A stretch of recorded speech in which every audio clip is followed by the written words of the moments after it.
अच्छा, अब हुकूमत का ये नैरेटिव है कि जनाब ये एससीओ तंजीम का जो इजलास है उसको सबूताज करने की कोशिश है और इस वक्त मजबूर किया जा रहा है कि मुख्तदर हल्के जो हैं वो बानी पीटीआई से बात करें।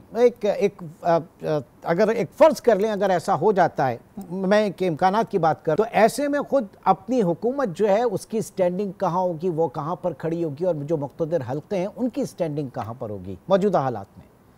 पहली बात तो ये कि इमरान अगर हुकूमत चाहती है कि एससीओ का इजलास बगैर किसी एहतजाज के हो, पहली बात तो ये कि ये बड़ी अहमकाना बात है कि क्योंकि बाहर से कोई मेहमान आ रहा है तो पाकिस्तान के लोग अपने राइट सरेंडर कर दें। क्यों सरेंडर कर दें? नहीं सर, और आप वो जो 2014 के धरने में चीनी प्रेसिडेंट को अपना दौरा मौखर करना पड़ा था, तो किसी भी मुल्क के लिए सिफारती ताल्लुकात के हवाले से ये बहुत बाइसे शर्मिंदगी की बात है। आप तो खुद हुकूमत में और आला ओहदों पर रहे।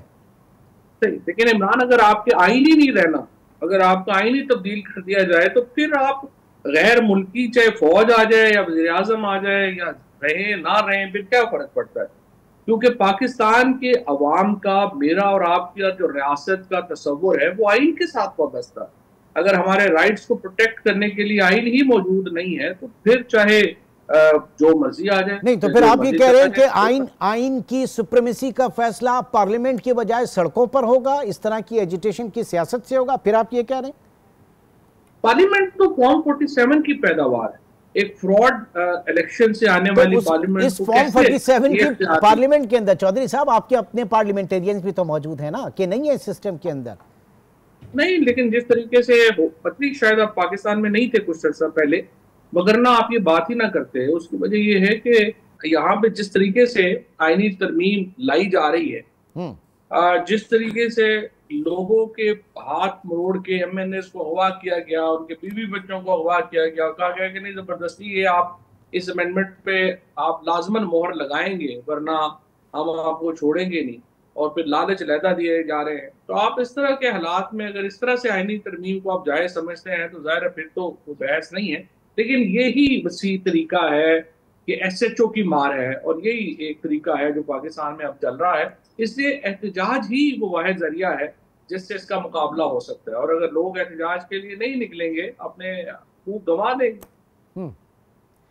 अच्छा, अब ये बताइए कि इस एहतजाज में जो बाकायदा बैरिस्टर सैफ की तरफ से आज कहा गया कि जयशंकर भारतीय वजीर दाखिला खारजा जो है वो आकर हमसे खिताब करें, हमारे एहतजाज में शिरकत करें, और इसके ऊपर हुकूमत खुल के तनकीद भी कर रही है, और न सिर्फ हुकूमत कर रही है बल्कि पाकिस्तान तहरीक इंसाफ के अंदर से भी तनकीद की जा रही है। तो क्यों दावत दी गई जनाब? एक ऐसी बैरिस्टर सैफ साहब जो हैं वो एक बहुत काबिल शख्सियत हैं, ये सोच पार्टी में कहां से आ गई?